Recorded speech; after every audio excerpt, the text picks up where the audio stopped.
Semester theory examination 2021 to 22 AKD university, जिसका subject code है KS203T mathematics 2। Guys, AKD university में mathematics 2 को बहुत डिफिकल्ट सब्जेक्ट मानते हैं, लेकिन मैं नहीं मानता कि ये इतना डिफिकल्ट है जितना कि बच्चों ने इसको डिफिकल्ट बना रखा है। तो गाइस, मैं आपको इसमें 5 मोस्ट इंपोर्टेंट टॉपिक बताऊंगा और ये भी बताऊंगा कि इन मोस्ट इंपोर्टेंट टॉपिक को कैसे प्रीफरेंस देनी है और कैसे तैयार करना है। तो ये आपको आपके थ्योरी एग्जामिनेशन में बहुत हेल्प करेंगे। तो गाइस, इस यूनिट का मोस्ट इंपोर्टेंट टॉपिक है method of variation of parameter. ये मोस्ट इंपोर्टेंट टॉपिक है गाइस, जो कि थ्योरी एग्जामिनेशन में एवरी ईयर पूछा ही जाता है। मोस्ट इंपोर्टेंट क्वेश्चन और इसकी मोस्ट इंपोर्टेंट प्रॉब्लम होती है सेक एंड टेन, जो हमेशा पेपर में पूछी जाती हैं। गाइस, इसी के पैरेलल मैं आपको एक और टॉपिक बताता हूं, वो है जनरल मेथड। जनरल मेथड की जितनी भी प्रॉब्लम है हम उनको method of variation of parameter से सॉल्व कर सकते हैं। इसीलिए मैं आपको प्रीफर करूंगा कि आप जनरल मेथड के बजाय जितनी भी प्रॉब्लम हो उन्हें method of variation of parameter से करें। लेकिन आपको पहले एक बार अपने एग्जाम पेपर को पढ़ना होगा। अगर उसमें पर्टिकुलर क्वेश्चन के आगे या ये लिखा हुआ है कि इस क्वेश्चन को आप जनरल मेथड से सॉल्व करेंगे, तो वहां आप वेरिएशन ऑफ पैरामीटर अप्लाई नहीं कर सकते, अदरवाइज आप वेरिएशन ऑफ पैरामीटर को अप्लाई कर सकते हो। तो गाइस, आप कंपलसरी मानो इस क्वेश्चन को, 100% कंपलसरी कर लो। ये समझो कि इसकी कोई चॉइस नहीं है हमारे पास पेपर में, ये तो आना ही आना है, विदाउट एनी चॉइस ये करना ही करना है। अब इसके बाद आप बाय चेंजिंग इंडिपेंडेंट वेरिएबल, मैं आपको कहूंगा कि आप 90%, 95% आप इस टॉपिक को करें। ये टॉपिक अपने आप में मोस्ट इंपोर्टेंट टॉपिक है। By changing independent of variable, it is most important topic after two method of variation of parameter. इसके बाद साइमल्टेनियस लीनियर डिफरेंशियल इक्वेशन भी इंपोर्टेंट टॉपिक है। By changing independent variable and simultaneous linear differential equation parallelly पूछे जाते रहते हैं paper में। Normal form वैसे बच्चों ने हार्ड बना रखी है, लेकिन इतनी हार्ड नहीं है, लेकिन आप कर लें, अच्छा है, अच्छा वेटेज बना देगी ये आपके पेपर में।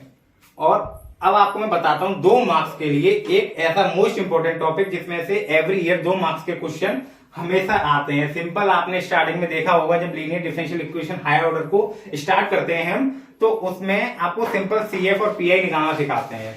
तो उसी पे बेस्ड विद कांस्टेंट, इसी पे बेस्ड 2 नंबर की प्रॉब्लम हमेशा क्रिएट होती हैं, जो कि यूनिवर्सिटी अपने एग्जाम में पूछती है। यूनिट 2 मल्टीवेरिएबल कैलकुलस, इस टॉपिक का सबसे मोस्ट इंपोर्टेंट, इस यूनिट का सबसे मोस्ट इंपोर्टेंट टॉपिक है डिरिचलेट इंटीग्रल। डिरिचलेट इंटीग्रल में से आप इस यूनिट में से 100% क्वेश्चन अपने एग्जामिनेशन में देख सकते हैं। डिरिचलेट के क्वेश्चन बहुत इजी होते हैं, आपको सिंपल 2 इंटीग्रल करने पड़ते हैं, मास का और वॉल्यूम का। बहुत इंपॉर्टेंट क्वेश्चन है, इन टॉपिक है ये। इसके बाद volume of solid by revolution disc, ये topic may be sometime university exam में पूछ भी लेती है, और कभी कभी ये टॉपिक आपको एग्जाम में देखने को नहीं भी मिलता है। तो लेकिन मेरे अकॉर्डिंग ये टॉपिक अच्छा खासा इंपॉर्टेंट टॉपिक बनता है इस यूनिट में से।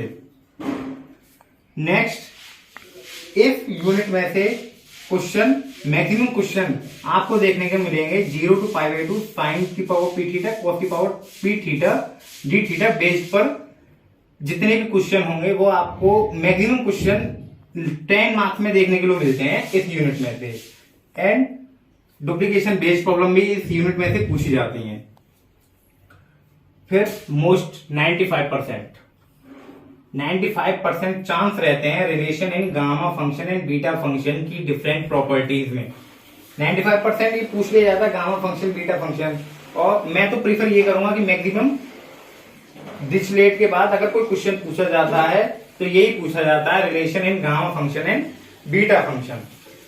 ये मैंने आपको 10 marks, 10 marks and 10 marks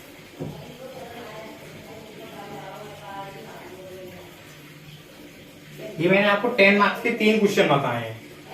volume solid by revolution disc. अगर आपको टाइम हो, अगर आप कर सकते हैं तो आप इस टॉपिक को भी करें। अच्छा टॉपिक है, अच्छा वेटेज बना सकता है। फिर आता है इम्प्रॉपर इंटीग्रल। इम्प्रॉपर इंटीग्रल में से भी 10 मार्क्स का क्वेश्चन पूछा जाता है, लेकिन ये थोड़ा सा अटपटा टॉपिक है, आप देख सकते हैं। नहीं तो इसमें से 2 नंबर के कन्वर्जेंस एंड डाइवर्जेंस के बहुत छोटे छोटे टॉपिक, सिर्फ लिमिट लगाओ, कन्वर्जेंस चेक करो, आप वो क्वेश्चन कर लें, आपका पेपर यूनिट 2 में से इतना सफिशियंट रहेगा। Sequence and series. Sequence and series unit 2 part में डिवाइड की गई है। सीक्वेंस एंड सीरीज में, सीक्वेंस में से हम आपको इंपोर्टेंट बताते हैं कि D'Alembert ratio test and Raabe's test most important topic हैं इस यूनिट के। यही 2 टॉपिक हैं जो आपको 10 मार्क्स की वेटेज दिलाते हैं। अदरवाइज रेशियो टेस्ट है, पी सीरीज टेस्ट है, वो इतने इंपॉर्टेंट नहीं है। 2 नंबर में उनमें से क्वेश्चन आ जाता है।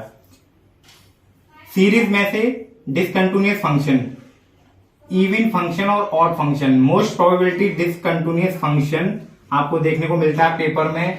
इसके साथ साथ इवन फंक्शन और ऑड फंक्शन चेंज इनके नाम चेंज कर दिए जाते हैं, वो फर्दर कर दिए जाते हैं। साइन सीरीज बताइए या कोसाइन सीरीज बताइए। इसके बाद half range series period 0 to पाई। अगर आप इस टॉपिक को नहीं भी करते हैं, सिर्फ D'Alembert ratio test, discontinuous function, even function and odd function, इन तीनों टॉपिकों को करते हैं, तो मे बी पॉसिबल आप इसमें से 24 मार्क्स का पेपर अटेम्प्ट इजीली कर सकते हैं। Complex variable differentiation. ये यूनिट, इस यूनिट को भी हमने 2 पार्ट्स में डिवाइड किया गया है। Analytic function and conformal mapping. इन दोनों टॉपिक से 10-10 नंबर के 2 मोस्ट इंपोर्टेंट क्वेश्चन आते हैं। पहली टॉपिक से जो क्वेश्चन आता है वो आता है sufficient condition for F of Z to be analytic. ये क्वेश्चन आपको, ये भी बताता हूं, ये क्वेश्चन आपको बी पार्ट में 100% देखने के लिए मिलेगा। बी पार्ट में sufficient condition for F of Z to be analytic, ये क्वेश्चन 100% देखने को मिलेगा।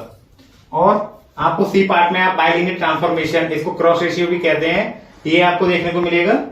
ये 100%, ये दोनों क्वेश्चन 100% थ्योरी एग्जामिनेशन में पूछे ही जाएंगे। इसके बाद अगर आप करना चाहें, अच्छे मार्क्स की वेटेज के लिए करना चाहें, तो method to find the conjugate function, आप इस टॉपिक को कर सकते हैं। इससे रिलेटेड मिलने फंक्शन थ्योरम भी होती है, आप उसको भी कर सकते हैं। और आप चाहें तो सिर्फ पास होना चाहते हो तो आप इन दोनों टॉपिकों को भी करके पास हो सकते हो इस यूनिट में से। इस यूनिट में से 2 मार्क्स वाले क्वेश्चन वो सिंपली आपको पोलर कंडीशन पूछ लेता है, एनालिटिक कंडीशन पूछ लेता है, necessary condition, sufficient condition, this type of condition पूछ लेता है, और सिंपल से छोटे छोटे क्वेश्चनों की एनालिटिक प्रूव करा सकता है। Unit number 5, complex variable integration. This unit is important unit of the whole syllabus. मैं इस यूनिट में से आपको 4 टॉपिक बताऊंगा, 4 टॉपिक में भी सिमिलरिटी बताऊंगा। आप सबसे पहले इस यूनिट में से टॉपिक कवर करें calculus of residue. Because calculus of residue या रेजिड्यू की प्रॉब्लम और कॉची इंटीग्रल फॉर्मूले की प्रॉब्लम इतनी सिमिलर है, बहुत ज्यादा। अगर आपने रेजिड्यू को 100% कवर कर लिया है तो आप कॉची इंटीग्रल फॉर्मूला बेस्ड जितनी भी प्रॉब्लम होंगी उनको आप इजीली अटेम्प्ट कर लेंगे। लेकिन आपको मैं बताना चाहता हूं कि 100% आप कैलकुलस ऑफ रेजिड्यू की प्रॉब्लम को पेपर में देख सकते हैं। इसके बाद आता है आपको टेलर एंड लॉरेंट सीरीज। आप इनको दो अगर टॉपिक ना समझें, Taylor and Laurent series, easily Taylor और लॉरेंट सीरीज एक ही क्वेश्चन को हम जेड की पावर से डिटरमाइन करते हैं कि ये सीरीज हमारी टेलर है या लॉरेंट। ये क्वेश्चन 100%, क्योंकि ये यूनिट आपकी 3 पार्ट्स में डिवाइड की गई है, complex integration, Taylor and Laurent series और कैलकुलस ऑफ रेजिड्यू। इसीलिए टेलर एंड लॉरेंट सीरीज से आने वाले पोर्शन से जो क्वेश्चन है वह यही क्वेश्चन है, Taylor and Laurent series. Complex integration Cauchy integral फॉर्मूले बेस्ड प्रॉब्लम आती है, लेकिन मैं ये फिर भी ये कहता हूं कि आप अगर आपने रेजिड्यू अच्छे से कर लिया है तो आप कॉची इंटीग्रल फॉर्मूले की जितनी भी प्रॉब्लम है आप उन्हें इजीली कर सकते हैं। इसके बाद आप कंटूर टाइप 2 टाइप 3 की प्रॉब्लम, और टाइप 2 की प्रॉब्लम तो मोस्ट इंपोर्टेंट प्रॉब्लम है। कंटूर टाइप 2 की प्रॉब्लम बहुत ज्यादा पेपर में पूछी जाती है 10 मार्क्स में। तो गाइस मैंने आपको वीडियो की स्टार्टिंग में बताया था कि ये मेरा जो पैरामीटर्स हैं डिफाइन करने के वो डिक्रीज वे में हैं। तो आप इसी तरीके से प्रीफरेंस दे सकते हैं। आप स्लाइड को रोककर स्क्रीनशॉट ले सकते हैं टॉपिक्स के। आपको पूरा डेटा टेलीग्राम ग्रुप में पिन कर दिया जाएगा। Thank you guys, watch it and share, subscribe, like it.